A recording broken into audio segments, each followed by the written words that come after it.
Cuba está comprometida con todos los mecanismos de derechos humanos, dice Díaz-Canel, a funcionaria de la ONU. ¿Cómo están, amigos? Bienvenidos a Noticias Importantes. Esperamos sus opiniones en los comentarios. Comenzamos. ¿En qué mundo paralelo vive Díaz-Canel? La relatora de Naciones Unidas se siente muy impresionada por la resiliencia y resistencia que los cubanos muestran. Miguel Díaz-Canel dijo que Cuba está comprometida con todos los mecanismos de Naciones Unidas, la ONU, con relación a los derechos humanos sobre todo. Durante un encuentro este viernes en La Habana con Alena Duján, relatora especial de la ONU, sobre el impacto negativo de las medidas coercitivas unilaterales en los derechos humanos, reportó el diario oficial Granma. ¡Qué sinvergüenzas! Es un placer recibirla en nuestro país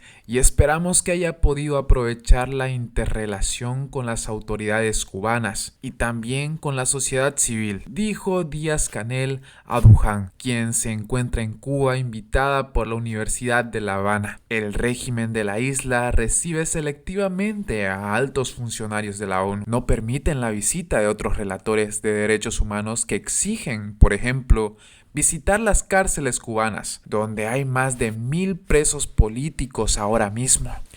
De acuerdo al reporte de Granma, Díaz-Canel explicó cómo en Cuba se promueven mecanismos de mayor participación democrática en la toma de decisiones y en el proceso de creación de leyes. Estamos trabajando fuertemente el marco jurídico que garantice los derechos que hemos reconocido en la última constitución aprobada por mayoría popular, detalló Díaz-Canel. El gobernante, como siempre, culpó una vez más al embargo de Estados Unidos y a la pandemia del desabastecimiento de medicinas y combustibles y alimentos. Esta situación la calificó de muy compleja. Duján también realizó varias actividades asociadas a las funciones propias de su cargo ante la ONU. Tras agradecer la oportunidad del encuentro, la relatora especial del Consejo de Derechos Humanos agradeció el apoyo y la asistencia que Cuba ha brindado de manera constante en medio de una situación cada vez más difícil para el mundo, porque cada vez son mayores las sanciones unilaterales que se aplican y van aumentando día a día. A pesar del carácter académico que me ha traído por aquí, he tenido la oportunidad de reunirme con diferentes grupos de la sociedad cubana y debo decirles que me siento muy impresionada por la resiliencia y resistencia que los cubanos muestran, dijo Duján a Díaz-Canel. Esas reuniones, continuó la funcionaria, le han permitido conocer los efectos que tienen las medidas unilaterales sobre las cuestiones de los derechos humanos y cómo estas medidas también repercuten sobre la vida humana. Mentiras y más mentiras. ¿Cómo es posible que una funcionaria de la ONU se trague las mentiras del régimen y de Díaz-Canel? El encuentro entre Díaz-Canel y Duján ocurrió en el Palacio de Convenciones.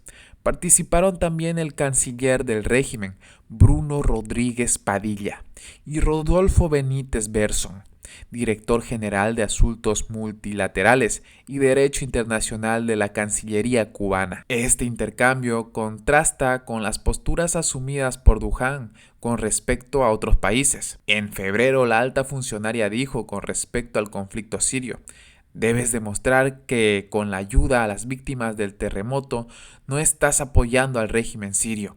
Ese país también recibe medidas unilaterales por parte de Estados Unidos debido a sus frecuentes violaciones de derechos humanos. Por parte del gobierno cubano, la entrevista con esta funcionaria no responde a las recomendaciones del examen periódico universal de la ONU, que el régimen ha dejado de cumplir o directamente ha evadido. Por los cuestionamientos realizados por la ONU en materia de derechos humanos, el gobierno dice que vulneran la soberanía de la isla o que son falsos. Pero yo me pregunto, ¿quién realmente es falso aquí? ¿La ONU o el régimen?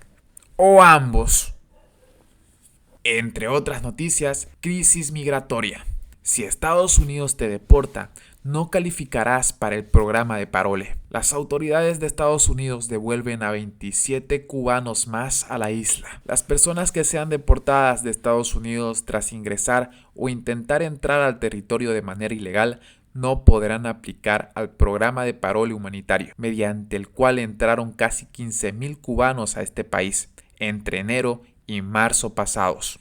El Departamento de Seguridad Nacional de Estados Unidos, citado por el medio estadounidense Radio Marti Noticias, advirtió que cualquiera que haya sido expulsado de Estados Unidos y busque ingresar nuevamente al país a través del programa de parole humanitario puede ser declarado inadmisible. La medida también aplica para los cubanos interceptados en alta mar y repatriados. Según explicó al medio estadounidense el abogado de inmigración Ángel Leal, esa es una de las nuevas medidas que el gobierno de Joe Biden ha adoptado para reducir el flujo migratorio desde México hacia Estados Unidos a partir del 11 de mayo.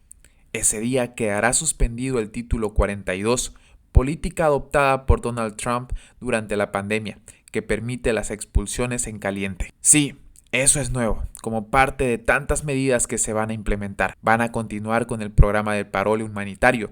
Van a seguir aceptando hasta 30,000 personas mensualmente bajo parole de Venezuela, Nicaragua, Cuba y Haití. Pero si establecieron un nuevo motivo para descalificar a la persona, que no solamente es su intento de entrar ilegalmente a Estados Unidos por tierra, indicó Leal. También quien intente entrar a Estados Unidos por mar y sea repatriado quedaría descalificado, añadió. 2 días atrás, el secretario de Seguridad Nacional de Estados Unidos, Alejandro Mayorkas, advirtió que la frontera de ese país no está abierta ni se abrirá el 11 de mayo. A su vez, estamos estableciendo consecuencias para las personas que no usan nuestras vías lícitas para emigrar a Estados Unidos, obviamente. A partir del 12 de mayo, asignaremos a procesos de expulsión acelerada a las personas elegibles que lleguen a nuestra frontera sur. Quienes lleguen a nuestra frontera sin tener un fundamento legal para permanecer habrán realizado el viaje, a menudo teniendo experiencias sumamente traumáticas y tras entregar los ahorros de toda su vida a contrabandistas, solo para ser expulsados sin demora.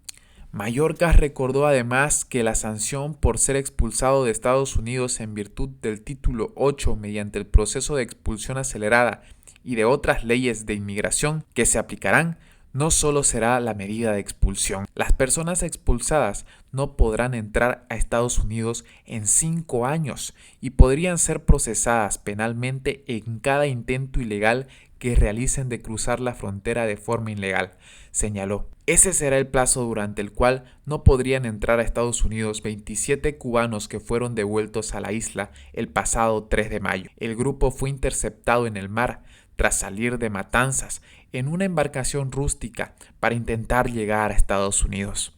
La mayoría de los balseros retornados a Cuba el miércoles por el puerto de Orozco, Bahía Honda, Artemisa, son de la provincia Las Tunas.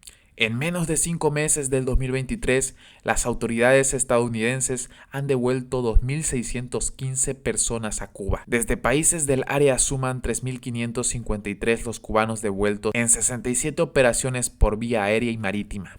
Cerca del 4% de la población cubana emigró en los últimos 2 años hacia Estados Unidos, según dijo en Madrid el economista Emilio Morales, presidente de La Habana Consulting Group. Morales hizo estas declaraciones durante un evento organizado por el Laboratorio de Ideas Cubano del siglo XXI.